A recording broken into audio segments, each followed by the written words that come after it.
রাজধানীর Agargaon passport office সংলগ্ন এলাকায় অভিযান চালিয়ে দালাল চক্রের 4 সদস্যকে আটক করেছে র্যাব-2। আটক 4 জনকে বিভিন্ন মেয়াদে কারাদণ্ড প্রদান করেছে র্যাব-2 পরিচালিত ভ্রাম্যমাণ আদালত।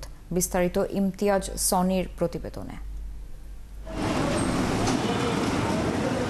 সেবাগ্রহীতাদের প্রলোভন দেখিয়ে টাকার বিনিময়ে পাসপোর্ট পাইয়ে দেওয়ার জন্য গড়ে উঠেছে এক শ্রেণীর দালাল চক্র। আইন শৃঙ্খলা বাহিনীর নিয়মিত অভিযানে অনেককে গ্রেপ্তার করা হলেও থামানো যাচ্ছে না এদের দৌরাত্ম্য। সোমবার এই দালালদের ধরতে আগারগাঁওয়ের পাসপোর্ট অফিস সংলগ্ন এলাকায় সকাল 10টা থেকে দুপুর 12টা পর্যন্ত 2 ঘণ্টাব্যাপী অভিযান চালায় র্যাব। অভিযানে আটক করা হয় দালাল চক্রের 4 সদস্যকে। তারা নিজেরাও স্বীকার করে অপকর্মের কথা। আমি আরেকজনের ফর্ম ফিল আপ করতে গেছি, এটাই আমার অপরাধ। টাকা নেই, আপনার মনে করেন অনেকজন তো কাগজপত্র গুছিয়ে দেই।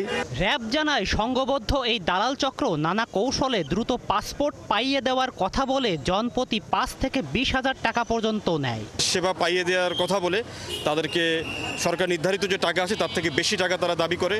এর পাশাপাশি তারা তাদেরকে বিভিন্ন ধরনের ভোগান্তি তৈরি করে। অনেকের কাগজপত্র ঠিক থাকা সত্ত্বেও তাদেরকে বিভিন্ন ধরনের প্রবলেমের কথা বলে বা ভুলভ্রান্তির কথা বলে তাদের কাছ থেকে অতিরিক্ত টাকা অসৎ উপায় অবলম্বন করে। তারা একই কাজ করছিল। তারা যারা সাধারণ জনগণ আসছিল তাদেরকে আগে থেকে মানে সরকারি অফিসে বা পাসপোর্ট অফিসে ঢোকার আগেই তাদেরকে নিয়ে যাচ্ছিল তাদের সাথে কথা বলার জন্য যে কাজটা তারা করে দেবে। এরকম তারা স্বীকারও করেছে। আটক 4 জন দালালকে 7 থেকে 10 দিনের কারাদণ্ড দেওয়া হয়েছে বলেও জানান তিনি। ইমতিয়াজ সনি, 71, ঢাকা।